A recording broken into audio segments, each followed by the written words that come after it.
Good morning, everyone. I think it's morning for everyone. It's maybe, there we go, great. It's maybe morning time if you're, it's afternoon if you're in the Far East, it's morning time if you're here in Europe, and you should still be asleep if you're anywhere near America or Canada. But if you're with me from those countries, then even better. Good morning.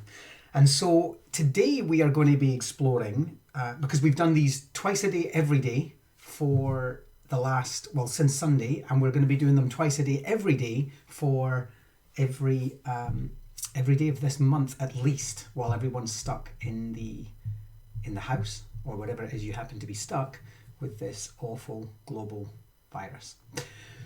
So this is my attempt at bringing remote learning and distance learning to you. We've been inundated with people asking for help via Twitter and Facebook, and I've had LinkedIn requests. We've had hundreds of emails saying, help, help, help. My kids are doing this and I need to help them, or I have this thing that I want my kids to be able to achieve while they're off, or I've battened down the hatches on homeschooling and I need this. And so I've decided to create a Minecraft series that can perhaps help with that. So let's have a look at what that looks like today. Today we're going to be talking about Redstone. Redstone is one of my favourite Minecraft subjects, but I will caveat that by saying I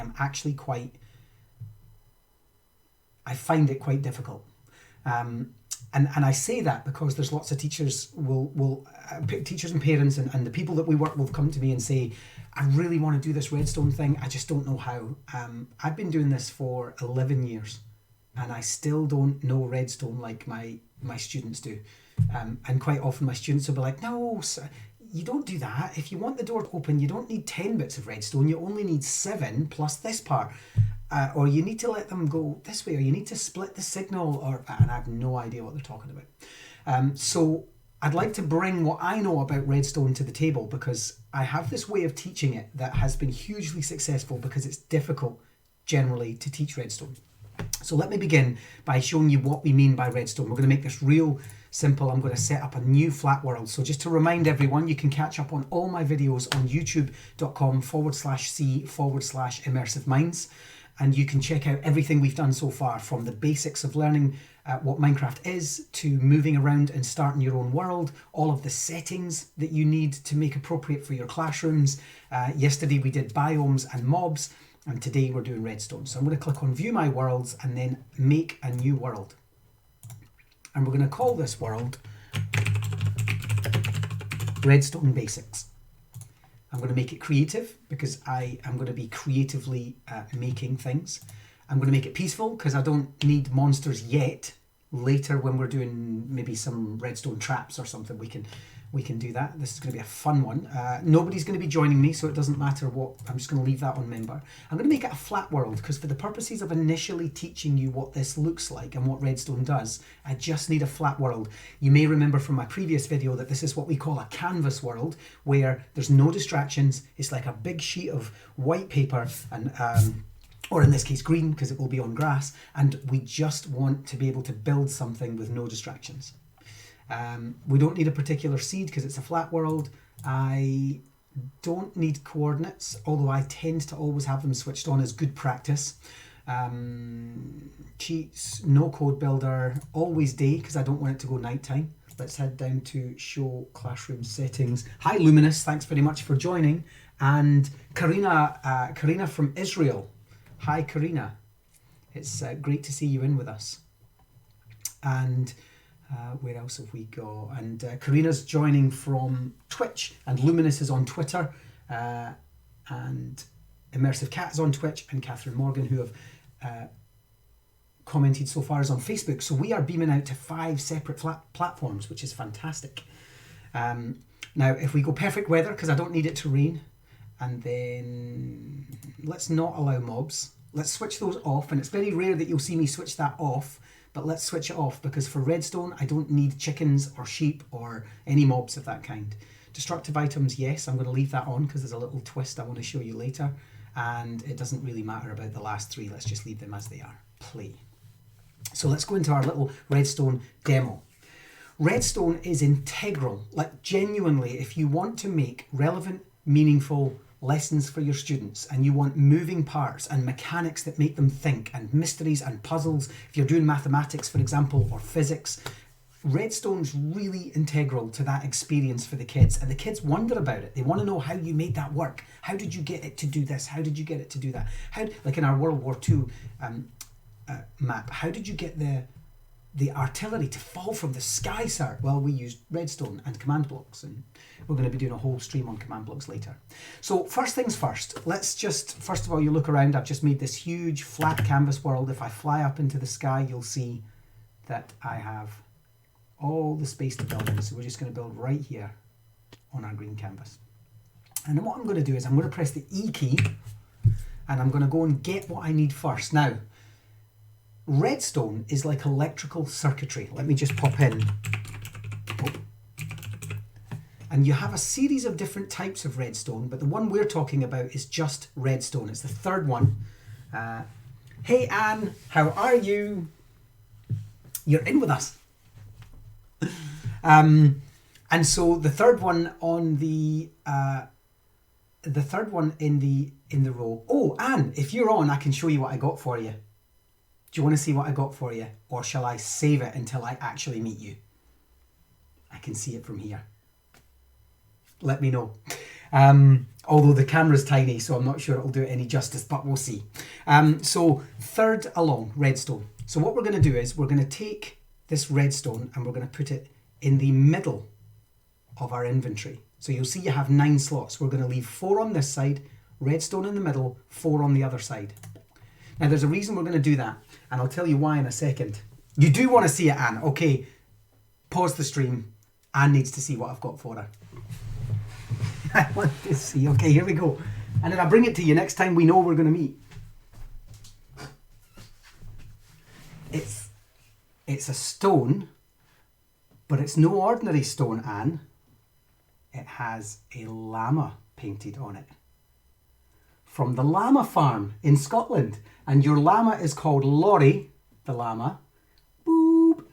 And it's basically a paperweight that's hand painted in Scotland with a llama. How cool is that? And that is yours. Next time we meet. that's what I'm going to bring you. And so we put it in the middle. And here's why. When we use redstone, I tend to think of redstone because it's electrical currency, but I tend to think of redstone as the process of input, process, output. So in Minecraft, there are a series of inputs. Redstone becomes the process by which those inputs reach an output, and the output is the piston going up, or the door opening, or the trap door falling in, or something. So input, process, output. And as a result, in our little inventory there at the bottom, we have put redstone in the middle, in slot 5. So now what we're going to do is we're going to find a series of inputs. And so keep this in mind. If you're taking notes, do write them down. We are going to put, the first one is a lever, or a lever, as the Americans like to say. And so we're going to take that and we're just going to pop that into slot 1 of our inventory. Then we're going to go look for a button. A button is number 2. You can choose any of those buttons. I'm just going to choose the first one. And then the third one we're going to take is a pressure plate. So we just type in the word pressure and we'll get all these pressure plates. The only ones I want you to use are any of them up to the stone. We're just going to take the first one for good practice. So we're going to take the oak pressure plate. So those are our 3 initial inputs. There are others, but these are the 3 main ones: a lever, a button, a pressure plate. And what I'm going to ask you to do, without any outputs so far, is I'm going to get you, hi Catherine, thanks for joining us. I am just going to put a lever down here. Just point it at the ground and put it on 1 block. And then I'm going to move to button, pressing number 2 on my inventory, and I'm going to leave a gap. So there's my gap. I'm going to go to the next block and I'm going to place a button. And then I'm going to move to pressure plate in my inventory by pressing 3. And then I'm going to move a gap, and then the next one, and pressure plate. So you should end up with this pattern here. So we have 3 outputs. We have a button, a lever, a button and a pressure plate, and you'll see if I just get a different block, and you don't have to do this, but if I just get white, I am going to just show you that there is a gap there. So this is what we're doing, okay? Then what we're going to do is we're going to go into our inventory and we are going to look for outputs. Now again, Minecraft has a whole variety of outputs, and you can't just search for, I wish you could just search for outputs and you would get redstone outputs, but you don't. So we have to know roughly what they are, and your kids can help you with that. You know, kids generally know redstone makes this happen. And so what we're going to search for is a door. And in this case, we're going to take the iron door, not any other one, just the iron door, and we're going to put that in slot number 7. We can get rid of white concrete. You probably haven't done that, but I'm going to get rid of it. There. We're also going to look for just put in lamp, and you will get given a redstone lamp. That is in slot 8. And finally, we're going to look for a piston, and we're going to just take any of the pistons. We'll just take the ordinary first one, and we'll put that in the last slot. So as you can see, just from my inventory at the bottom of the screen, if I just look up at the sky now, you'll see that we have our 3 inputs in 1, 2, 3. Then there's a gap, then there's our process, redstone, and then there's a gap, and then we have our outputs, input, process, output. And it just helps, when I'm teaching this, it just helps us to show teachers what we mean by this process of we pull a lever, redstone, it activates redstone and a door opens. Or we press a button, it activates redstone and a lamp lights up. Or we stand on a pressure plate, it activates redstone and a piston moves. And these can be mixed and matched, which I'm going to show you shortly. But for the moment, I want you to, from this gap here, where coming from the lever, I want you to count 1, 2, 3, 4, 5, and then on the 6th block, you're going to place the door. So the door is exactly, and it doesn't matter, you'll notice if I place a door that way, a door will always be placed by orientation. So don't worry about that. We're just going to place it this way for the moment. So that is 5, a gap of 5 from my lever, and I'll do that again with this white. 1, 2, 3, 4, 5, and then the door. Let's do that here. 1, 2, 3, 4, 5, and then we'll do it with the pressure plate. 1, 2, 3, 4, 5. And at the end of each of those, I'm going to put the lamp and the piston. Now here's the thing about pistons. This is probably just worth a little side note. Same with doors. Pistons will always be placed facing you. So you'll see if I do that, the piston is placed. I'll have to stand on here to do this one. There we go. So pistons will always face you. And so what I want you to do is to stand here and then double tap space to fly, hover up and look directly down. There. Take a while to get used to it, but if you're looking directly down, the piston will now be facing up, and that's kind of what I want you to do. It doesn't really matter if you have it facing sideways as well, but for the purposes of a good clean demo, it's nice to have it facing up. Take your time doing that. I'm going to leave these videos on YouTube so you can revisit and go over this as many times as you like. And so, what we're now going to do is we're going to take our, I just want to get rid of that so you can still see the cleanliness of the process. So now we have a lever that leads to a door, a button that leads to a lamp, and a pressure plate that leads to a piston. These could be in any order. The button, we could have put the button over here, we could have put the pressure plate over here, the lever, whatever, doesn't matter. We've just got inputs, a gap, and outputs. Now, if I pull the lever just by right-clicking on it, nothing happens. The door doesn't do anything, nothing else happens. If I press the button by right-clicking on it, the lamp doesn't go on. And if I stand on the pressure plate, nothing happens to the piston. Note the difference.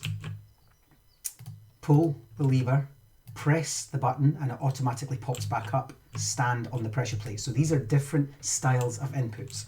So now what we're going to do is we're going to run, just by right-clicking, we're going to run our redstone to the door.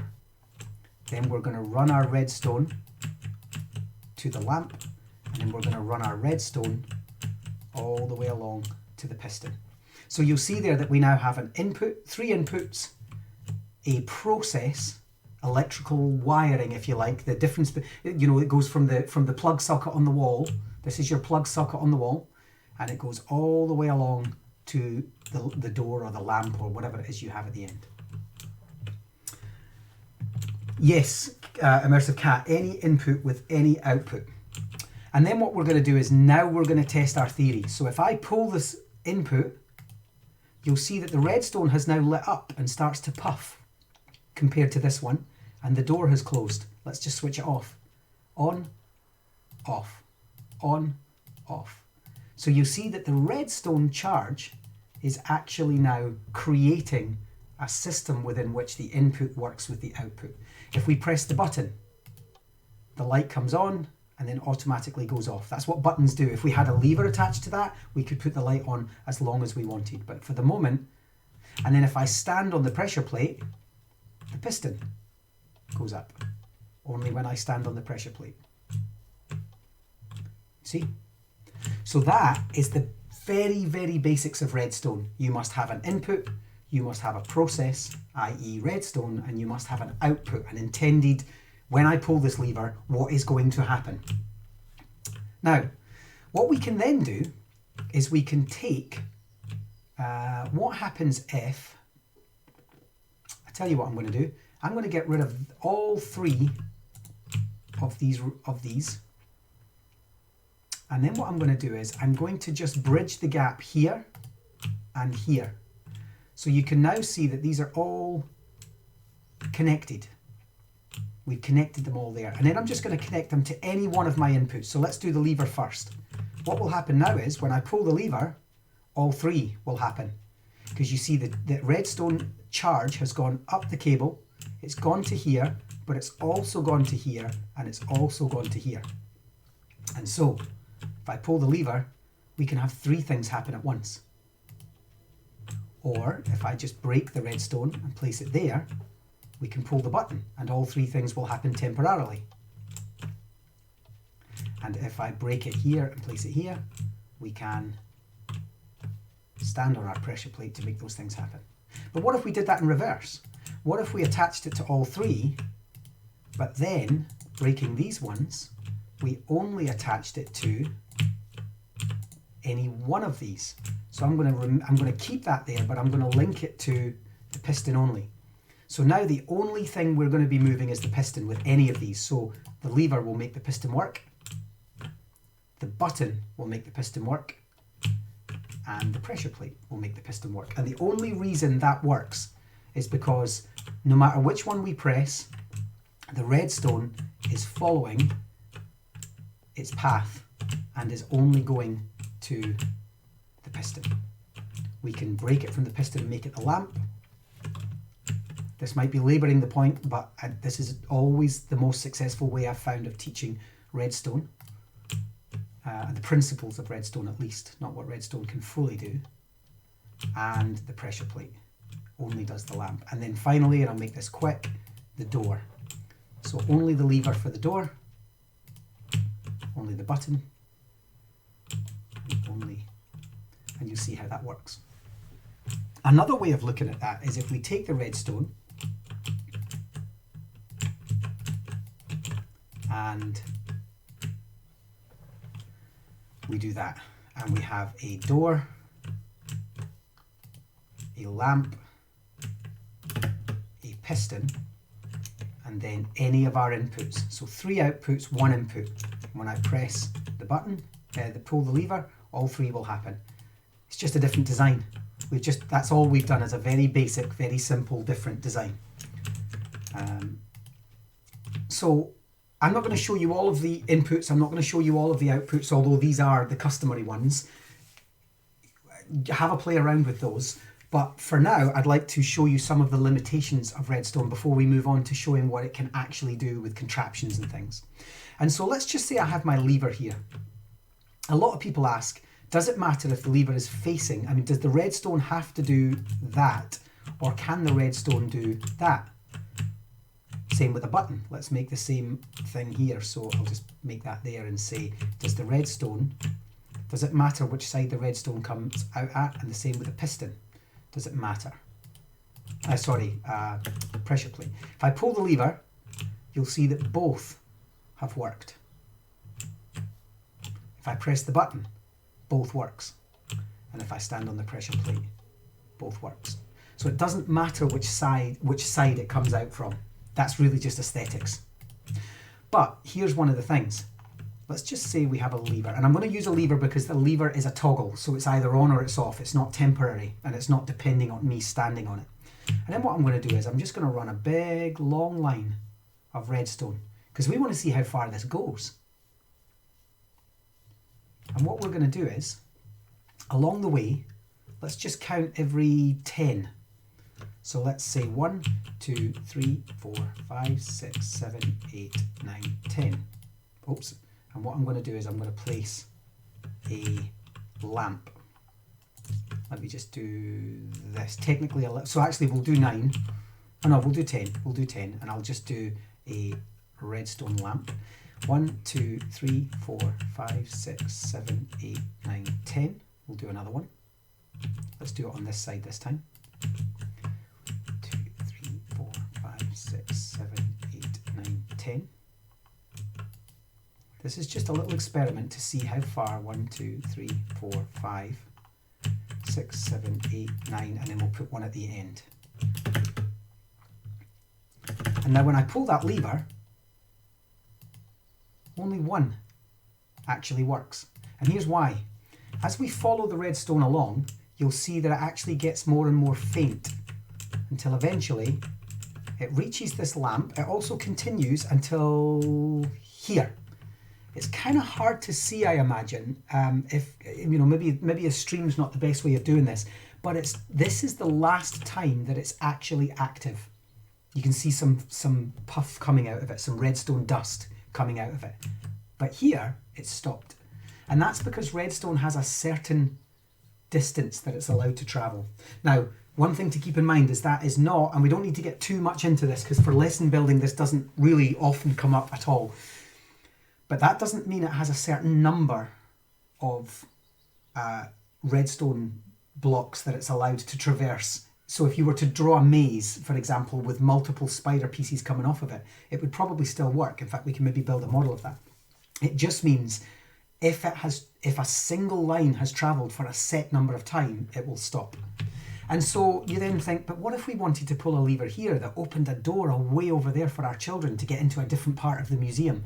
What if it wasn't until they had triggered the social studies lesson and they had got to the end and pulled the lever that the flooding lesson over here was open because it was a choose your own adventure lesson that we were building, or it was linked, or it wasn't until that they'd done the exam, and having done the in-game exam and assessment, that they pulled this lever to say they'd done it, that this door opened and they could go on next. And so what we need then is we need a thing, if we just put in redstone again, we need a thing called a redstone repeater. This just means it's kind of like a Wi-Fi booster. If you think about, you know, you've got your little Wi-Fi piece, and in some of these big sort of government buildings and so on, they will have a booster. And what they'll do is they'll plug that upstairs and it will take the signal and it will boost it to another large chunk of the building. So hotels quite often have them. So we're going to take those and we're going to pop it in there and just in one of the gaps. And this is important. What we're going to do is, you can put it any way along, but it's better to maximize what it does. So what we're going to do is we're going to put it, I'm just going to put it at where we have the break. So from here, I'm just going to take it and place it. And what you'll notice is the next light has automatically come on. And so, but you must watch what happens if I put it sideways. Nothing. If I put it backwards, nothing. You have to do it facing the way you want the redstone to travel. It's a continuation of the redstone, if you like. I'll tell you about these buttons in a second, because I'm going to show you a model of what our children did in Turkey with this. But you'll see that the next one's now lit up. So if I go back to the beginning and I pull this lever, you'll see that we now have two lights instead of one, courtesy of the redstone repeater. So now I'm going to go to the end and I'm going to add another redstone repeater, and I'm going to go to this one and another redstone repeater. And that means I have a live signal all the way along. And if I pull the button, there we are. Now, what if I wanted to create a delay? What if I wanted that to go 1, 2, 3, 4 instead of 1, 2, 3, 4? So that's what these do. These create a delay. So we can go 1, 2, 3. That's the highest. 1, 2, 3. And all this does is, it just means the difference between this redstone torch and this redstone torch is a delay in the signal. So now let's go back and see what they do. So when we pull this lever, we should see off, off, off, off, and on, on, on, on. So there's a delay. And we can create those delays as we go through. We can even make the first one, the second one, and the third one slightly different. So let's look at what this does. It might be just slight, but off, do, do, do, on, do, do, do. There we go. And so we end up with slightly different times. It could be actually, let's probably clearer if I make all of them. There we are. So the first ones should come on almost instantly with only a delay at the end. So there we go. All on, all off, off. All on, all off, off. And so we can play around with those signals. And that's actually quite handy, because let me show you what that looked like with a cell that we were. So let me get some red. I'm just going to give you an example. We did human biology. I always try to relate this to lessons that we've done as we go throughout. So we did human biology, and one of the things we wanted to talk to the kids about was making cells and what that looks like. What does a human cell look like, and what are the processes of those human cells? So I'm just going to. The kids made this. And they didn't have a lot of time. This was like a show me what you've learned. This was an assessment, if you like. And so they made that, and they said, this is the human cell, and this is the nucleus. I know there's more to it than that, but this is what they showed me because it was a basic model. And what they were actually trying to show me was how, I'm going to go back and get levers, how cells produce ribosomes, those proteins. Oops, that's me being a bit of an idiot. Hang on. And so what they did was they built the basic platform. I'm just placing those for aesthetics. It doesn't matter which way the levers go. So they built the basic cell using red anything. They made the nucleus using any other block. They actually used a pink, I think. And then they placed levers on the corner of the cell. And then what they did was, so this was their inputs. Their processes were then a series of random looking redstone patterns that were all different. This one quite short. Oops. Here we go. So the cell looked a little something like that when it was finished. And that was, and at this point I'm thinking, I'm not sure what they're trying to show me. And then they got another output, and this output is called a dispenser. So I just put in disp and I get a dispenser. So I'm just going to put this in my outputs at the end. And the output, I'm just going to place that again. If you place a dispenser this way, the hole will be at the side facing you. And I don't want that, I want the hole at the top. So I'm just going to look down on each of these and place the hole at the very end. So take note, a dispenser is also an output. We're going to do a live stream on dispensers and droppers and how they can be used later, so keep an eye out for that live stream. And then they went and got animals, so we're just going to do spawn. So we're going to spawn a chicken, we're going to spawn a cow, a pig, and a sheep. Actually, yeah, let's make a sheep. And inside the dispenser they placed the pigs, any one of these, it didn't really matter, the cows, chickens, and sheep inside the dispenser. And then, at random, they just pulled the button. Oops, hang on. Aha! Now this goes back to my settings in the beginning. If I press escape, settings, and go down to show classroom settings and allow mobs, we will now be allowed mobs. So what I'm going to do is I'm just going to pull that button, and a pig and a sheep and a chicken, and actually we'll produce 4 of those chickens because our body needs lots of that protein. And then we're going to just do 2 cows. And what they did was they just randomly made these animals, which in fact are the proteins, see the link there, that our body produces through our cells using the ribosome structure. And so they were able to very quickly in Minecraft model what they had learned about cell structure and the production of proteins through human cells to me, a visitor to their school, and say, look what we learned. We learned this.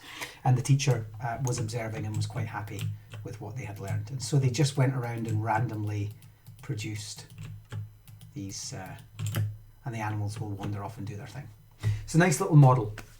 And so, again, teachers will quite often say to me, okay, this is, I can see Redstone. You know, you've showed me this model over here, but what for? To what end? What does it do in my classroom? And so this is a great way of doing that. It's a great way of looking at that. So the other thing we can do with Redstone are quite complex things like, let me just go back and get some stone, and we're going to make a very quick AND gate. So if we want to do physics teachers love Redstone. 1, 2, 3, 4, 5, 6. And we're going to get a thing called redstone torches. Let me show you what a redstone torch does. So a redstone torch is a permanent source. You can stick a redstone torch either on top or on the side of a block. And it's a permanent source of power. So if we just do that, you'll see that it's already lit up. If I do the other side, it's not. But here's the thing. A redstone torch can be switched off. So if I get myself a lever again, and I put the lever on the other side of the wall, let's just get rid of this one. We're keeping an eye on this one, and you'll see that it's lighting up that redstone, which in turn is lighting up that lamp.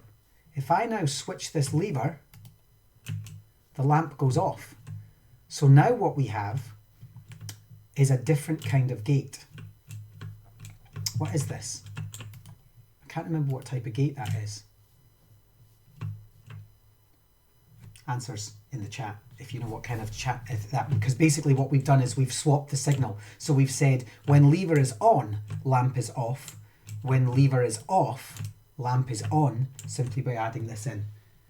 There we go. Thank you very much, Thomas. It's an XOR. An XOR. There we go. I might not be the best. I told you, redstone escapes me. So actually, you know what I'm going to do? I'm going to switch mobs off because we don't need mobs distracting us while we're doing this either.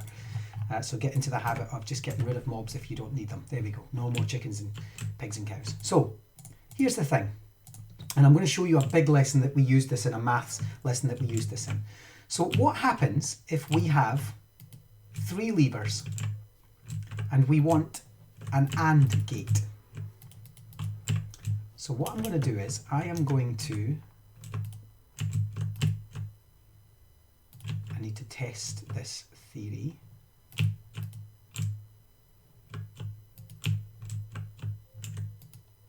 Yeah, whoops. Okay, let me just show you what this looks like.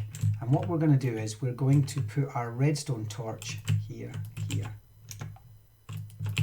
So what I'm doing is, and then I'm going to create the next set, which only has to be there.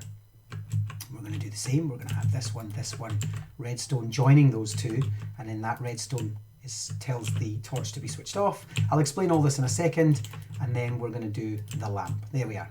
So what we're saying is, if we have 3 levers, nuclear codes, nuclear keys, and we know that there are 3 people in 3 separate locations that need to pull this at any one time, we are going to tell this lever that it must, at this point it's off, but when it switches on, this one goes off. And when we switch this one on, this one goes off. And when we switch this one on, this one goes off. But these are joined together. And as long as there's a signal running between these two, this is switched off. Because remember, a redstone torch creates the opposite when it's if it's on, it's off. If it's off, it's on.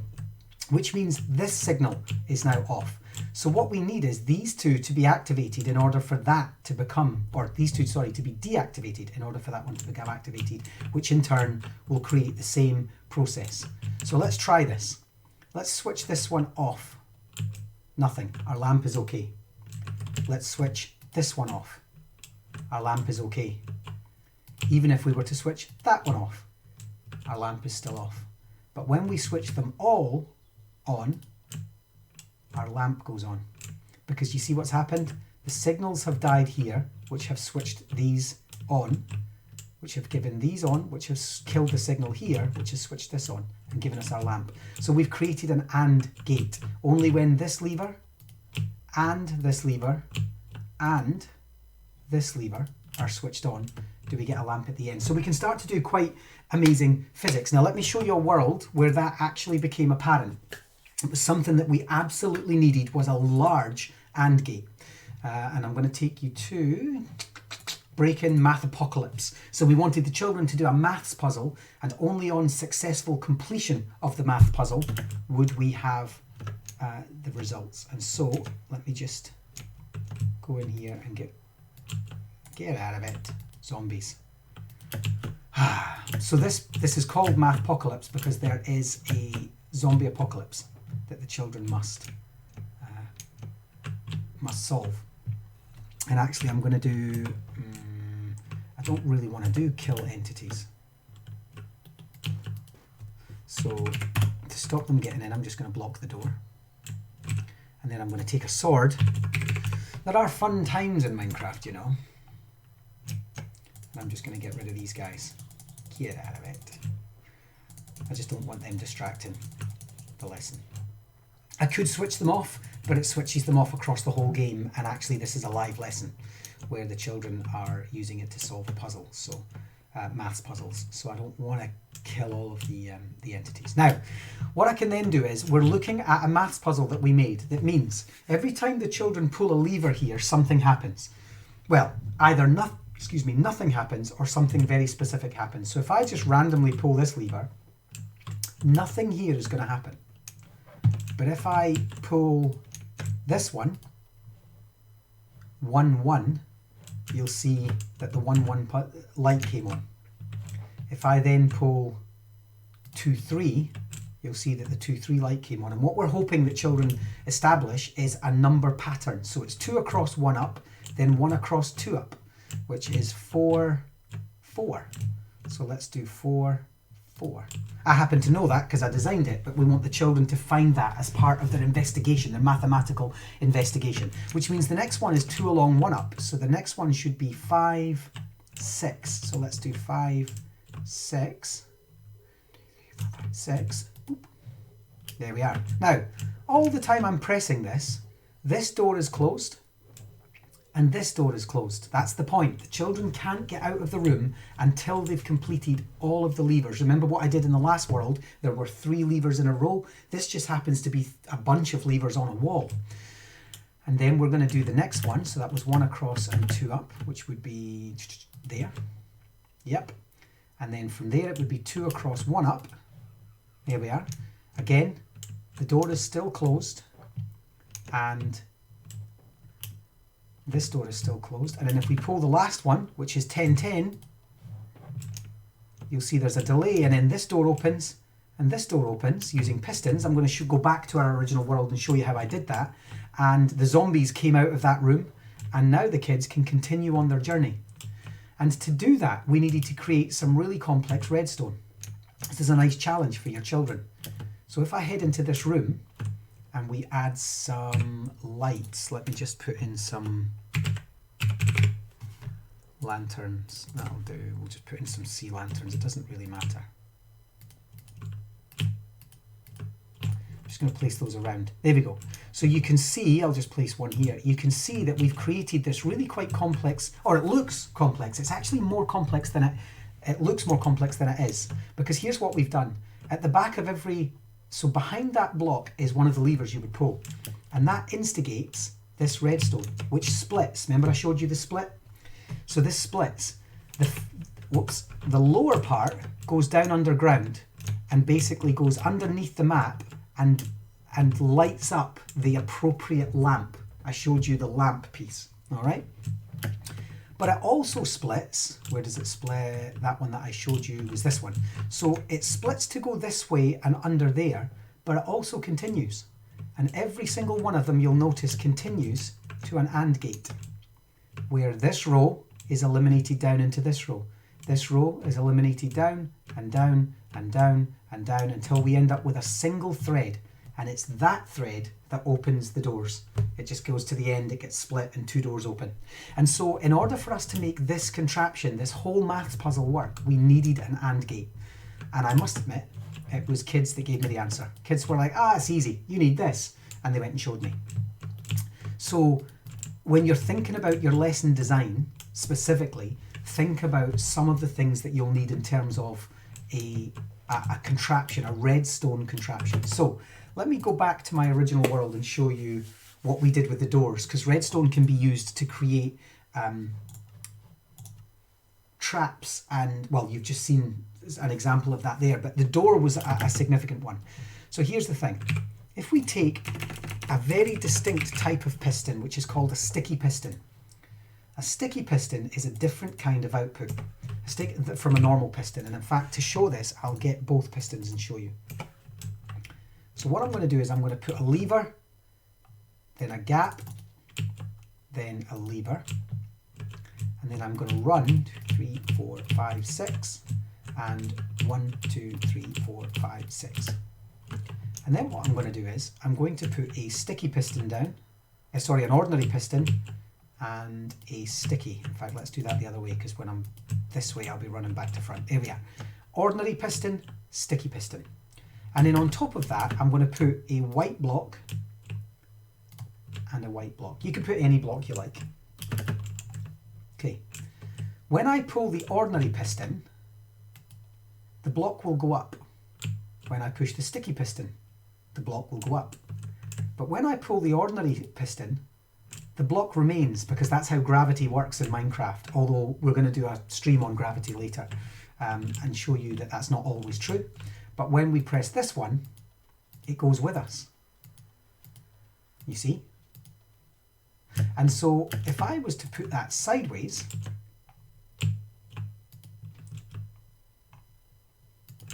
with the block attached, ignore the little one that's just popped, that was my fault,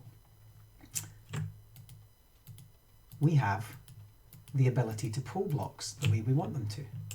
So what if I was to build something that looked like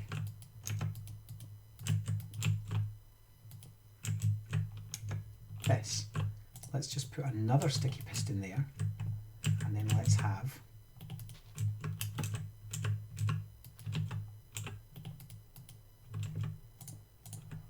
going to get rid of all of this because we don't need this.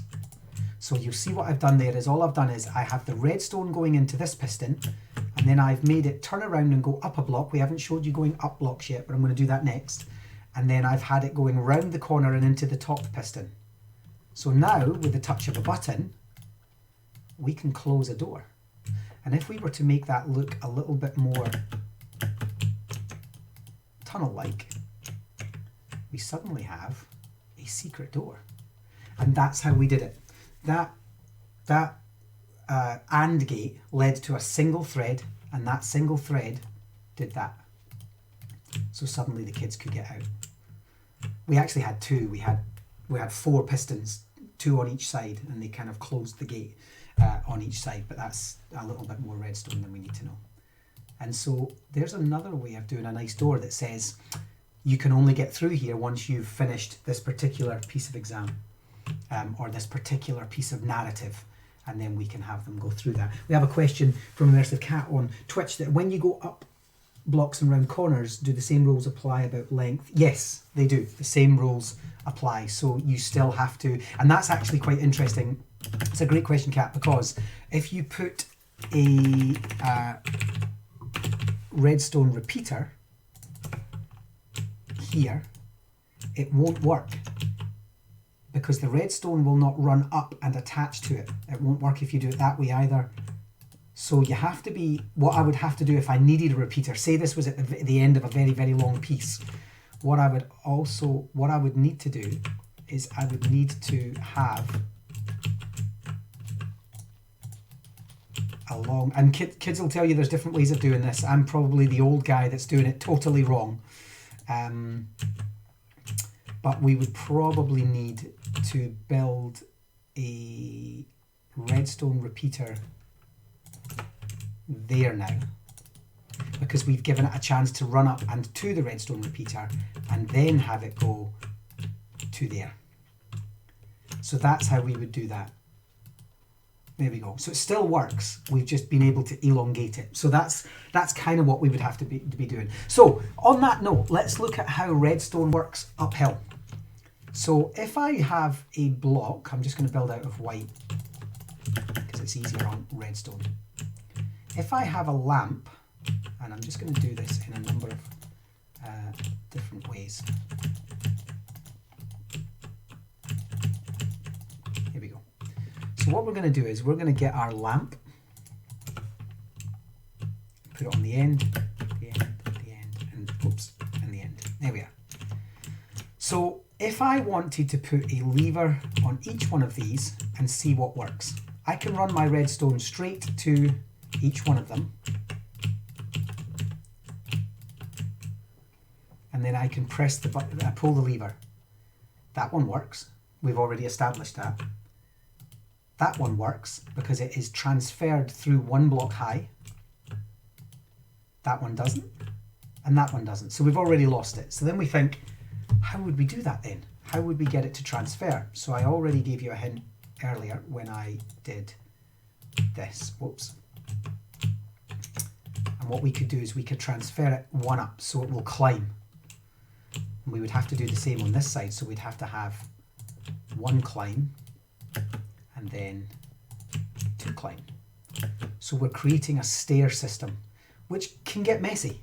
I mean, it works and it's great, but it can get messy depending on what you're trying to do. And so what we could do is we could use redstone torches, and redstone torches work a little something like this. I'm going to put the lever at the front. Then what I'm going to do is I'm going to have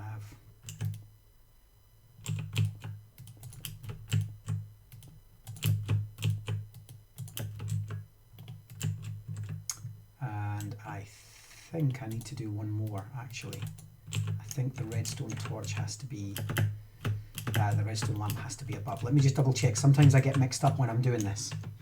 But what we need is we need our redstone torches back. So redstone torch, not just redstone. And what I'm going to do is I'm going to stick one there. And you'll see the next one goes out because it's up, and remember, this is transferred up as well as through. So when it goes up, it cancels itself out. We start again. There we go. So the lamp remains off. But if I run my redstone, of course, we've already proven, remember I showed you, redstone will transfer through and change the signal. So this becomes negative, therefore that becomes positive, negative, positive, transfer, lamp. So let's try that. Let's pull this. So it goes on and we end up with a lamp on. Let me just show you how that works from a distance. Here would be good. Let's just ignore that one. So let me just show you. I'll put the lever there instead and you'll see what happens. And actually what I'll do is I'll put in a purposeful delay so we can see what happens. So I'm just going to do that and then you'll see. See what happens to the redstone? Keep an eye on the redstone torches. You'll see they're changing their signal depending on the one beneath them. And so what we can do is, in short order, we can very quickly have our torch where we wanted it in the first place, but as high as we want it. So we can do that. So keep an eye on that. I know you're probably watching this. If you're a redstone beginner, you're probably watching this thinking, I need to go and try this, or he's moving too quickly for me, or wow, I've never done this before. And don't worry, that's common when we do live PD with teachers. Quite often it's like, look, we only had 2 hours to do this, and that revisit all of these videos on YouTube. and just pause this. I'll talk you through it. It's, so that's youtube.com/c/immersive minds. Give us a subscribe, because we're going to be putting, twice a day, every day for at least 30 days. So there's going to be 60 Minecraft videos up there by the time we're finished, at least. And so that's how that works. Boop, boop, boop, boop, boop. There we go. And so, I'm trying to think what else we need to do with Redstone. Does anybody have any questions at this stage about what we can do with Redstone?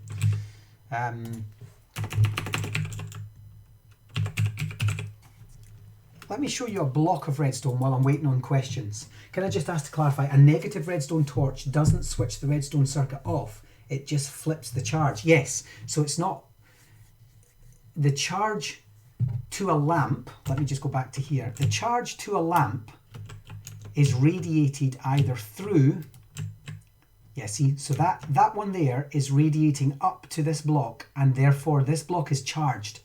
This normally dormant and completely non-redstone block is charged because of this one underneath it, whereas the one above is not. So that's a nice way of showing that, actually.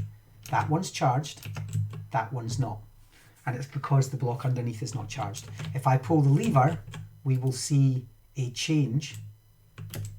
These are both charged now because this block is charged by this one.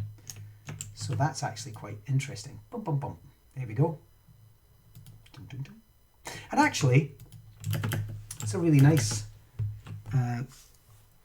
what if you want to power something vertically? Oh yeah, so that was how we did it there. So vertically, knives. Yeah, sorry. Oh yes, Kathy's with us. So if you want to do something vertically, this is how you would do it. You would use redstone torches to go up a hill and change. And we can do that as tall as we wish. So let me just give you another few blocks in there.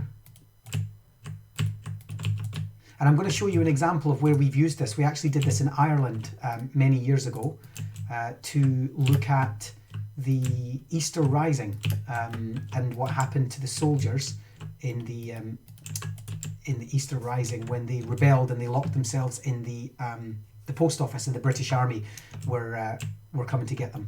And what they did was they sent Morse code, and we wanted the children to be able to do that inside Minecraft. So there we go. If I switch this off, check out what happens to the redstone torches. They swap. If we just watch that. Let me just swap that out. There we go. Plop, plop, plop, plop, plop, plop. It's kind of hard to see, but you can watch this over and over again, and you see them changing all the way up. Let me just do that again. And so what we did was we created, and I'll do this with stone brick. In fact, I might as well take you to the world, because the world is, we have the world set up. And so the kids didn't really, we sort of spoke to them about Morse code and the idea that there would be relay stations and somebody else would get the message and then have to pass it on either in the same format or to their superiors using paper or vocal or something. So it was all about the idea of being able to listen to,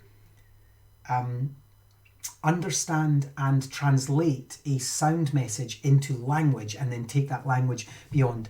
And there was all sorts of complications with it. It's a very interesting piece of history, actually, the Easter Rising, and looked at, of course, differently from both sides. And so the Irish education system explored it, and they wanted me to help them do that through Minecraft. And so where is immersive? Sorry, I've got so many worlds that we teach in that it's hard to find. There's Pompeii. They definitely didn't do Morse code in Pompeii, although if they did, it might have saved them. I'm just saying. Immersive mathematics, warm ocean biomes. There we are, immersive education. And so one of the concepts, so we built the building, we built the streets, covered all of the geography of the town and the post office building that they were locked in, and so on. And then what we did was we had the children build a Morse code system. And here's how they did it, because we gave the kids a choice about how they did it, and they came up with lots and lots of different models. And so here's what they did. You'll notice, ignore the mess of this world, it's just a demo world. But you'll notice that on top of this are three torches. And then over here is another relay station with 3 torches. And over here is another one and another one. And what we need to do is we need to get a Morse code message. Let me just pull that off there. A Morse code message from this relay station to the relay station you can't really see in the distance, particularly if our graphics were switched down. And the children have to get that message via Morse code, then they have to pass it on. So we had students at each relay station for miles along the map. There was something like 10 relay stations. And then what they did was, if they pulled this lever, the lights went on, and if they pulled them off, the lights went off.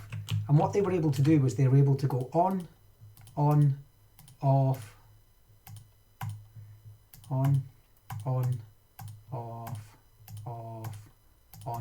on. And they were able to do Morse code. And that would give us, it's kind of hard for me to do without, yeah, I'm not going to be able to see it. But then what would happen is, and I suppose what I could try, you know what I'm going to do? I'm really quickly going to try and build an automated version of this. So bear with me. I'm just going to automate the code. It won't actually be Morse, but it will be an automated version of the code. So let me just, that's a detector rail. Let's just see if we can do this live. This will be really interesting to see if I remember what I'm supposed to do. Oops, that was wrong.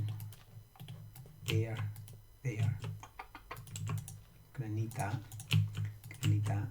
We're gonna do Rails as another whole stream, and actually I'm going to rebuild this as part of that because it's a nice little exercise. But I've just got an idea of how I might do that. Oops, that was wrong. There. And then we only, yeah, that's right actually. So we only need a detector rail there. Okay. So now what I'm going to do is I'm going to dig these out. Now, here's the thing. Redstone also powers certain rails. So you'll notice that I'm digging underneath. Actually, I'm going to have to fix this because there's a hole in the ground. There we go, because I have to have those free for the redstone. There we go.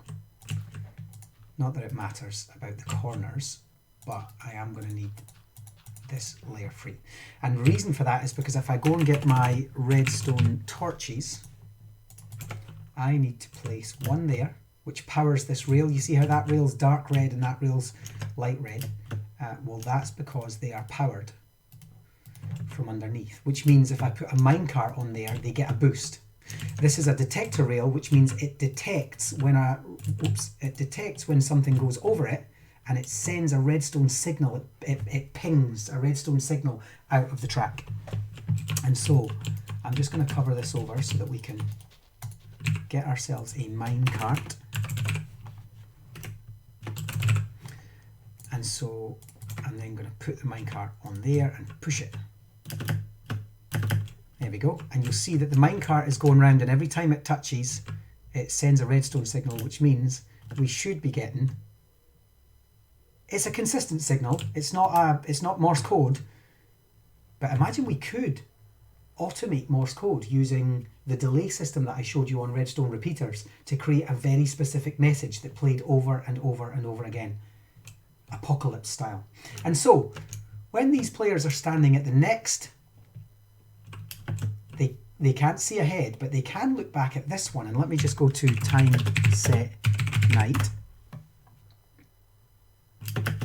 Oh, that redstone torch is on. Why is it on? Oh, there we go. It's too far. We would have to have them slightly closer because our animations stop at a certain distance.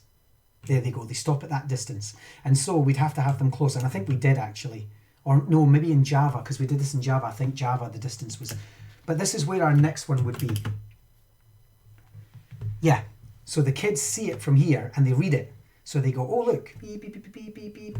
And then they then go to the next one. And then they make the next station. Beep, beep, beep, beep, beep. And they do it, and they do it, and they do it. And it was really funny because by the time we were finished, the kids, we just gave them random messages. We gave them messages like, I need 6 bananas and some tea from the grocery store, please.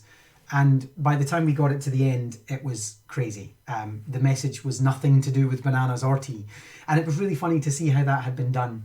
And the trouble with using Morse code to get messages to... Because here's the thing, the Morse code was going to America. The Irish were asking the Americans for assistance. So how do you get Morse code messages? Back then, I think it was 1916, how do you get Morse code messages across the Atlantic and have that message read and understood in time for some sort of political assistance? Beep, beep, beep, beep, beep. How cool is that? Let me just time set 1. We're just going to go back to daytime. So that's where they would have had to be. And then we had them shielded so the kids could only see the next one. Did that work for you, Kathy? Does that work? I know you have a question on Twitter about how can they see it at the next station. Hopefully I was able to answer that as we...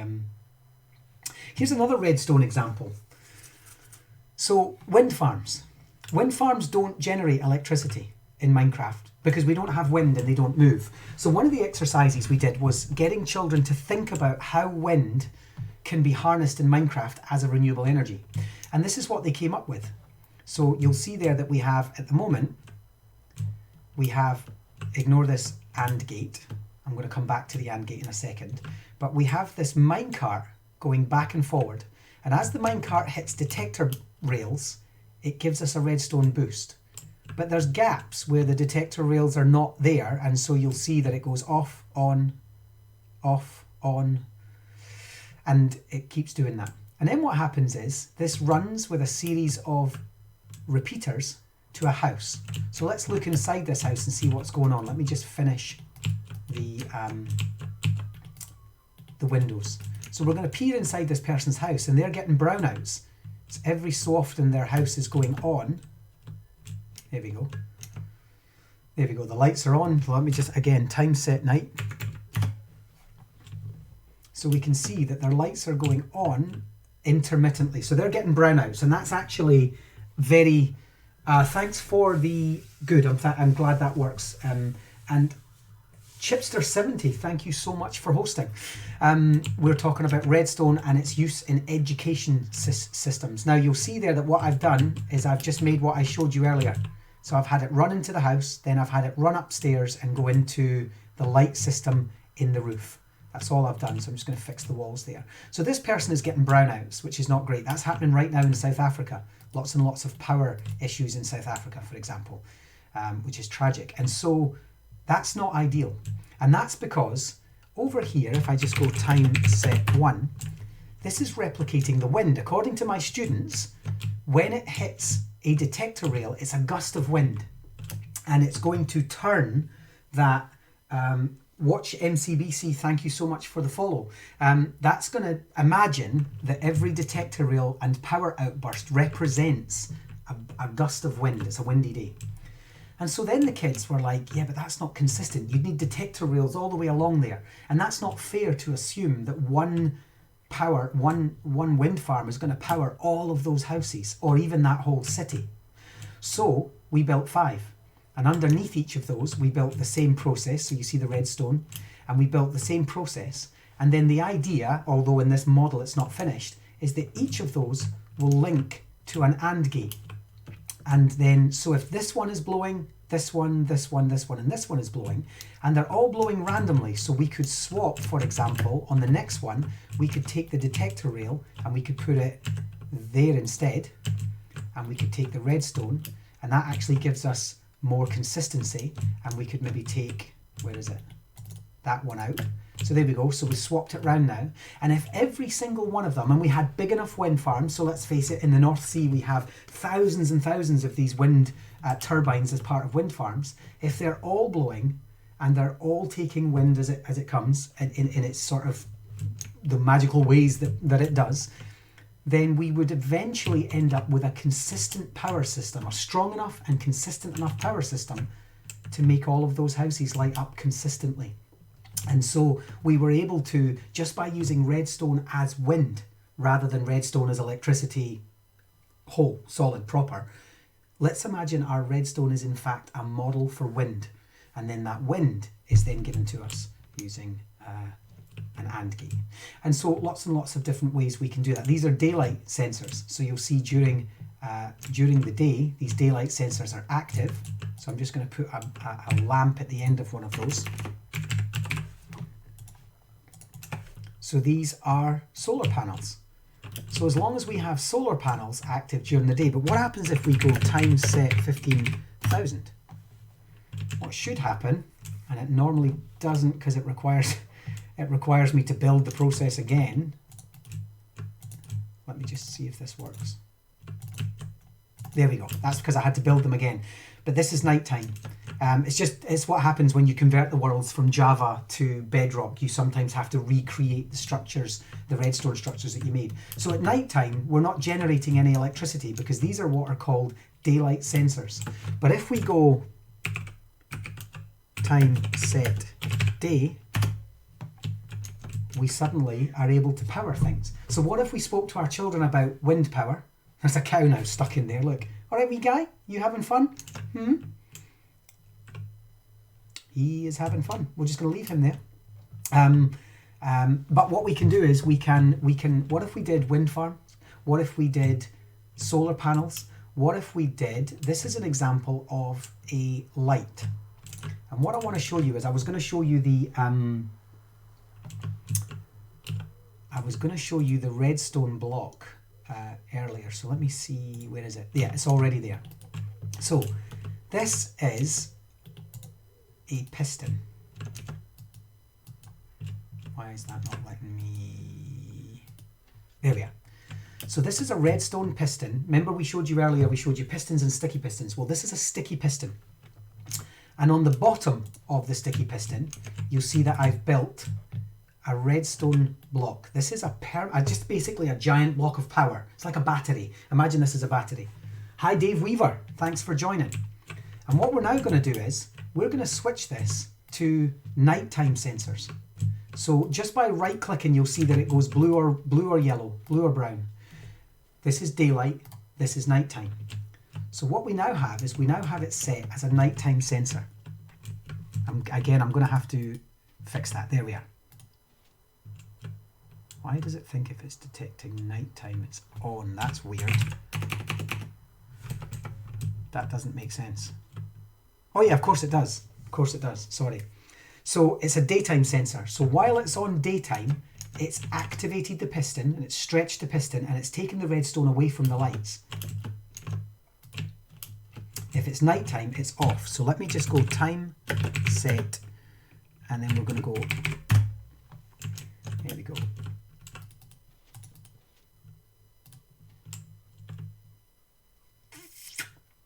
Oh yeah, sorry, it has to be daytime sensor. I kept doing that. I kept getting mixed up. That was me getting mixed up. And so what we've ended up with is, of course, because this is a daylight sensor, it goes off during the day, which means that it's brought up and it gives us lights for our streets. If we go time set daytime, he says, it doesn't work. Oh, it's because I blocked it. It's because I blocked it there. There we go. That's why I like the white ones there and there and there. That's it. So now watch what happens if I go time set night. The light comes on. If I go time set day, the light goes off. And so we can start to talk to our students about meaningful ways of saving energy. And I mean, this happens, I imagine it happens in most countries. I know it certainly does in the UK. Is at night our lights come on and in the daytime they don't. Hey, the guy, thanks for coming in. And watching.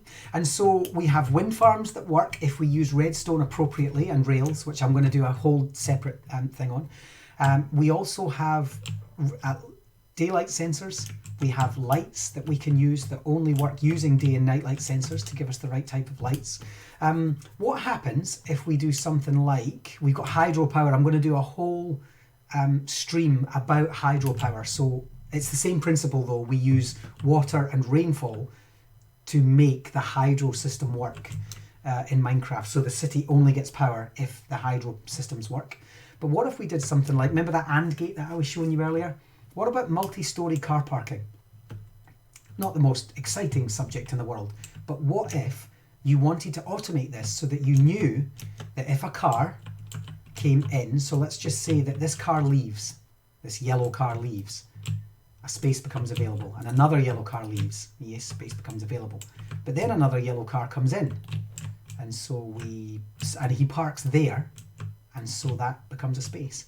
What if all of those were automated to tell our people that it was full? So there we go. I'm just going to make sure these pistons are, yeah, the pistons are not working because of the conversion. So let me just make that work.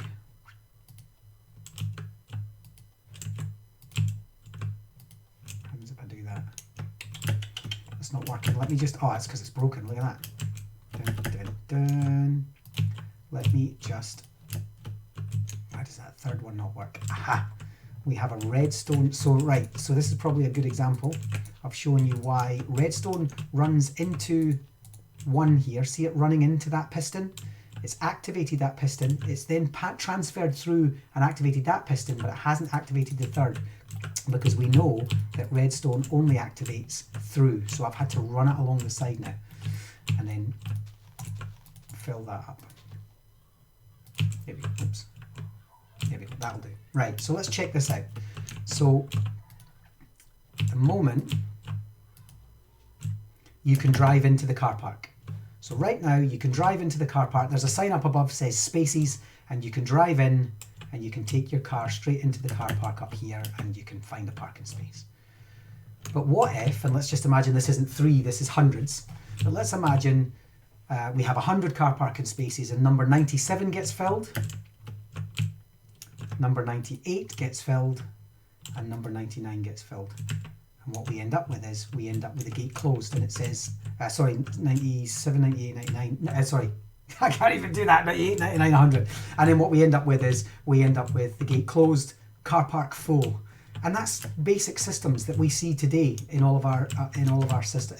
And that's actually not even technically an AND gate. This is the real AND gate that we showed you earlier. All 3 parking spaces, and a little sign says no spaces left. Park, park, park, or leave, leave, leave. We have car parking spaces. Everyone, come check us out. And so we can do that. We can do that there. Yes, parking decks with sense. You do. Right, well, build one in Minecraft, Kathy. Build one in Minecraft. I'm trying to think what else in this world we have redstone attached to. We have lots going on in this world that redstone is attached to, but I can't think of anything that is necessary for this redstone. Let's go back to basics. I tell you what, let's save and quit and we'll go back to basics. Let's just recap on what it is that we've been talking about. We've showed you the maths zombie apocalypse world. We've showed you with our redstone basics. Let's have math apocalypse. I'm just going to have a look through my worlds and see if there's anything else that redstone really counts for. Oh yeah, I'm going to go into redstone basics and I'm going to show you how to make a volcano. So here's another thing. We made Pompeii, and I'm going to show you the Pompeii world afterwards. But for the moment, let's just make a volcano. So what I'm going to do is I'm just going to build a little flat surface. Let's make it slightly larger.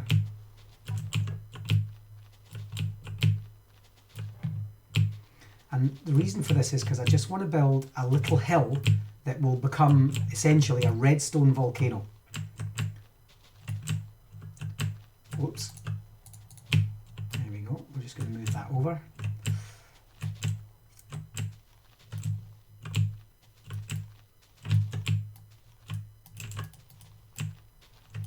And then we'll just do the top bit as well. I need to make sure that I've actually got enough room for all the redstone that I'm going to need, but I think I will. Oh, look at that. Somehow I got my design wrong. Let's do that. And then in the middle there, I'm going to put some... Actually, before we put lava, let's just get our redstone correct. So then I'm going to put some sticky pistons. And I'm going to put them 2 blocks down, all facing up. And then I'm going to put a block inside. And just so you can see which ones I'm going to do, I'm going to put cobblestone on those ones. That's infested cobblestone. That's not good for us.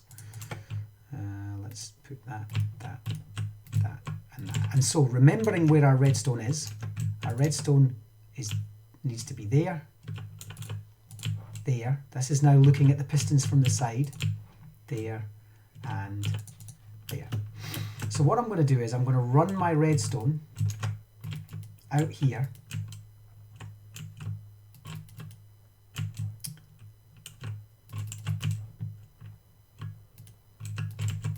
Now, here's the thing about redstone is you have to protect redstone from the lava. So we'll work out how we do that in a second, because otherwise lava destroys redstone. And so what I'm now going to do is I'm going to take my redstone, and we have to make it join up, right? So I'm just going to take it to the corner there, and I'm going to do this one. This is why a volcano tends to need to be much higher. And then let's just have this one going down there. So everything links to this corner here. So let's have in fact, there's no point in adding two more, let's just have a lever. Now what we need to test is what's happened. So again, going back to our redstone basic world, you'll see that this one's worked, because hey, that's only 1, 2, 3, 4, 5, 6, 7, 8. But this one hasn't, because it's stopped right here. So we're going to get a repeater. And we're going to pop that there. That's worked now. We've got 3. And we're probably going to have to do the repeater in the same space. So that would be there. There we go. So our model from above looks like this. And that's given us our 4 lava runs. Okay. So now what I'm going to do is I'm just going to make sure that our lava is, our redstone is protected. There we go. And then we'll just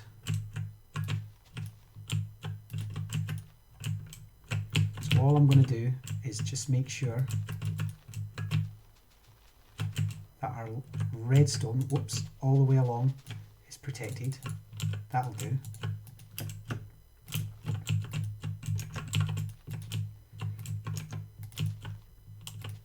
Oh, we can't. Oh yeah, we can. We can fill that out. So we're going to end up with a weird shaped hill, but that's okay. It kind of looks like that.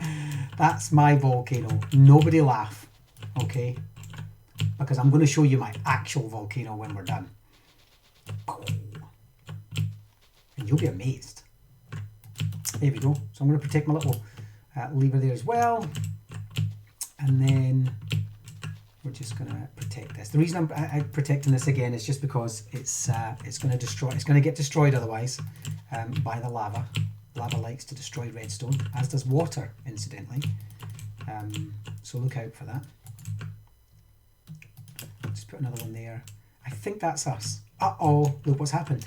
We've somehow killed, there it is, the redstone. So we're going to have to be real careful about that. Redstone gets, oh, that's another thing I haven't showed you. There's an important thing to show you. Let's just do that. There we are. Now what we're going to do is we're going to pour our lava inside the top. And this is a super tiny model. Wait till I show you the finished piece. And then we're going to head to our lever, which was, where did I hide it? There. Now, when I pull this lever, it's already active. I've switched it on, which means the pistons are up, which means they're holding the cobblestone up there. But I used sticky pistons, bearing in mind, I used sticky pistons so that when I pulled it and the levers, and the pistons are disengaged, they will pull the cobblestone down, revealing the lava. So let's check this out. There we go. And all of a sudden, we have a volcano erupting. It hasn't really gone that far. I probably need to just... Oh, that'll relieve... Oh, there we go. I could get rid of those, which would help. Yeah, that'll do, and that'll do. There we go. And suddenly we end up with a flowing volcano. And what we could do is we could go back to our lever before it gets too dangerous, and we can, whoops, that's the last thing you want to do. Wow, look at that, my redstone's been utterly destroyed. What a dork. Right, here we go. I don't even know if this is going to work anymore. There we go. So yeah, it did. Okay, so that's me fixed it, and you'll notice now that the lava is going to dissipate, and we're going to end up contained back in our crazy looking odd shaped volcano. There we go. We'll do that one more time. We're just going to pull the lever, and the lava is going to pour out. Not on that side for some reason. Minecraft can be so icky sometimes. But that's okay. And then we're going to close the volcano off. So let me show you what an actual large-scale model of a volcano looks like in that respect. So we built Pompeii in our Pompeii toy box. Where is it? There we are. Welcome to Pompeii, everyone. And what we did was we built the entire volcano with the ash and the explosion inside a giant toy box. So if I just step back out so you can see what that looks like in relation to the build. There we are. And so it's just in a giant box, the city of Pompeii, the buildings, the religious centres, the bathhouses, nicely decorated with some memorabilia. Round the back, you can see what the volcano actually looks like. So this is how a volcano forms and is kind of squashed up through the rocks until eventually it erupts due to the pressure. And round the other side, up here, I believe, I need to now check if the redstone's in there. This model doesn't have the redstone in it. Apologies, everyone. But what we would do, and we do have a model of this where the redstone itself, yeah, that's where it normally goes. It normally goes in that gap. We normally have the redstone in that gap. And so you would pull a lever and, yeah, I am lagging, I know. And so what would normally happen is that we would pull a lever and that whole thing would erupt and it would head down and it would burn the city. Unfortunately, this is not the model for it. I think I switched it off because I didn't want the kids doing it, because they burn the city constantly when they're not actually at that stage of the lesson yet. So we add that bit afterwards. We add that bit later. We tried hiding the lever, if anybody wants to suggest that. We have tried. And so the only other thing I want to show you is, I'm just going to do this. In fact, I might as well just stay in this world to show you rather than our Redstone Basics world, is what happens when you... See you tomorrow, Kathy. Thank you so much for coming along and joining. Is if I place... Let me see. Let's get some redstone. And then let's just get some white blocks. White's always nice against the redstone to show. So if I build a redstone track here, and then I have my piece of redstone running to a lamp. Let's get ourselves a lamp. And then we'll get ourselves, remember we need an input. And then when we press the lever, the lamp comes on. But here's the thing. I can cover that over, but if I slice it, look what happens. The power goes to there, but then it's sliced by that block. It's cut right there. Just going to get rid of this grass to make that clearer. If I get rid of that, it continues. Block, block. So you have to be very careful when you're hiding redstone that you don't cut it off on one of those corners. You can't place on top of it. If you try placing directly on top of it, it will go one above, because remember, Minecraft treats everything like it's a block. So it treats carpet like it's a block. It treats slabs like they're a block. it treats, what else would you, tripwire. No, yeah, so we would need tripwire. So there's another thing we can do. I'll show you that in a second. I'll get myself some string for that. But string and tripwires. So it treats all of that as a block. So that, even though it's flat, if I try to place on top of it now, it will place above because it knows there's something there and it treats it like an entire block because you're still dealing with blocks. It treats redstone like it's a block and it treats slabs like they're a block. So look at those compared to a standard block. But if I try to place on top of carpet, on top of redstone and on top of slabs, I end up building on top of the whole block. So keep that in mind when you're hiding redstone. These things are quite tricky sometimes to navigate. And then finally, tripwires. So if I take another one of these blocks and place it there,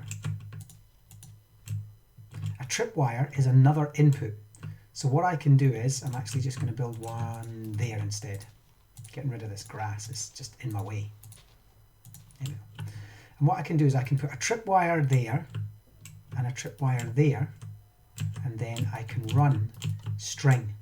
And you'll see that the string is just slight, but if I now have a lamp here and a lamp here, if I walk through the tripwire, it lights up. So there's another one of our inputs, and that could be TNT, or so it could literally be a tripwire, for example. And where we've used that, let me just fix this and I'll go and show you another world. I want to just fix this because this is an active learning world that we use. So I really shouldn't be using them to demo, but hey, what's the worst that can happen, right? And so let me just save and exit. If I go in and do, where's our World War One? World War One, World War One. Now I have the TNT switched off for the moment, but we do have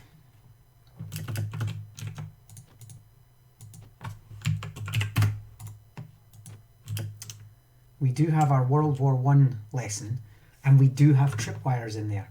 So you'll see that if we head down to this this trench,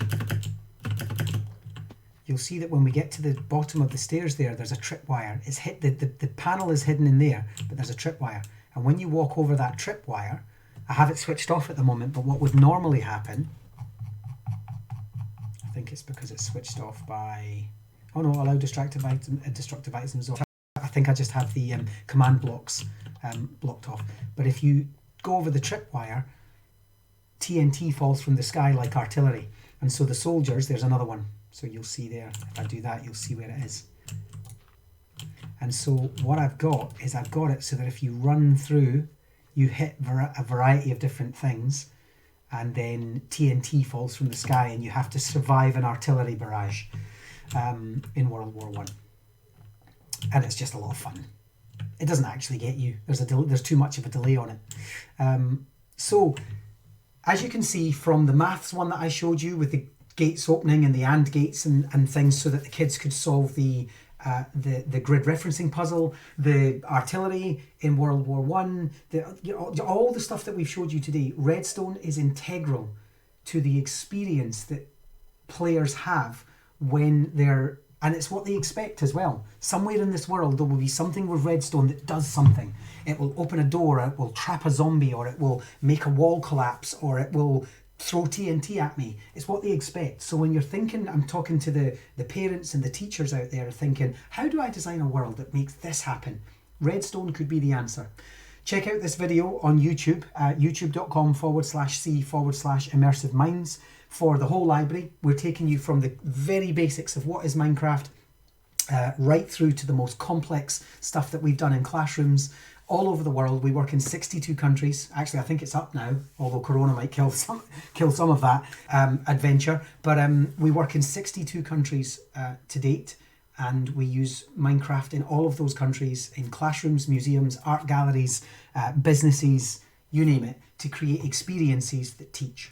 And so keep an eye on our videos. There's going to be we're doing this twice a day, every day for the next month.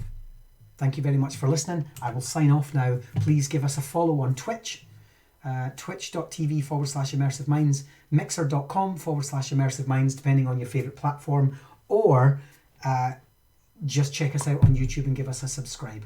youtube.com/c/immersive minds. Take care, everyone. Thank you. Bye.